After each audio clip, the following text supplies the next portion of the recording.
step number one, we're in the anticipation of the stress that may come. How do we manage these emotions right now before Election Day?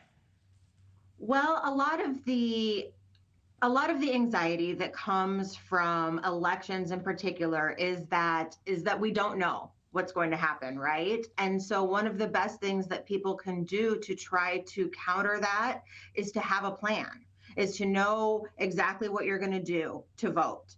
To know if you're a first time voter or a newer voter, or if you've moved, to know what that ballot's going to look like. We've known for a long time, but it's gotten worse, that one of the big stressors for newer voters is the actual ballot and the ballot process itself.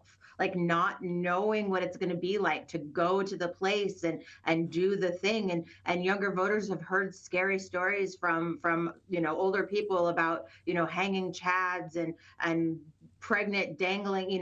They've heard scary stories, and they don't know what to expect. And so finding that stuff out in advance takes some of that anxiety away.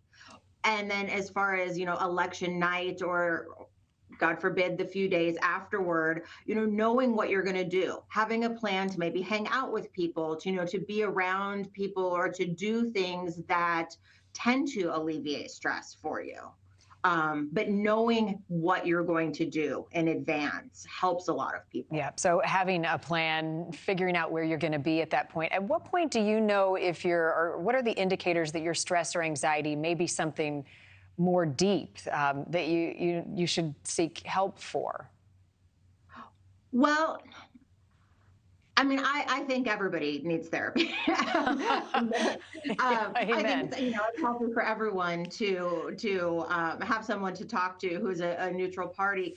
But if you find yourself dwelling on these topics to a point where it is interfering in your personal and or professional life, or if you feel like you are in a situation where the people around you, your friends, your family, your coworkers, maybe don't feel the same way as you do about politics, or they are supporting a different candidate than you are, and you're feeling anxiety because of that, it's a great idea to talk to someone who is a neutral party in that, because you might be surrounded by people who don't see things the same way as you do, but that doesn't mean that there aren't people out there, because we know that there are. The nation is split pretty evenly, between these two candidates.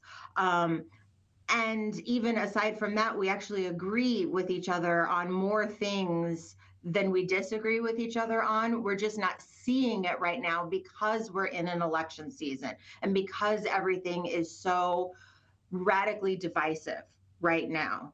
And so if you find yourself being distracted from your daily life by this anxiety, it might be a good time to reach out to someone. Yeah, that's right. And I like your advice. Come up with a plan and take some breaks, right? It probably is helpful to step away from it for a little bit. I mean, easier for some folks to do than others, but to turn away and do something else that might distract or pivot your thought.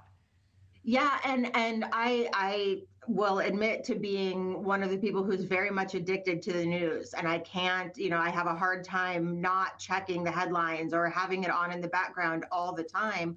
But many people find that, and sometimes I find that to be very anxiety producing. And so maybe the better thing to do is to say, all right, I'm going to check it at these times. I'm going to go check the headlines at lunch and then not again until after work. Or I'm going to check it at the top of the hour and then not again. Those sorts of things where you can at least set yourself up to limit when you're going to go expose yourself to those things. And a lot of times the type of stuff that you're exposing yourself to, going and reading the headlines versus watching someone tell you the headlines, for a lot of people that helps as well, because it doesn't seem quite as dramatic to a lot of people when they're reading it rather than seeing it. So that might be useful to some people as well. Yeah, well, and I feel with our phones at our fingertips, the information is always right there. So maybe go for a walk, listen to some music, get some fresh air, give your mind a mental political break. Thank you for watching. Go to newsnationnow.com to find NewsNation on your television provider, and don't forget to click the red subscribe button below to get more of NewsNation's fact-driven, unbiased coverage.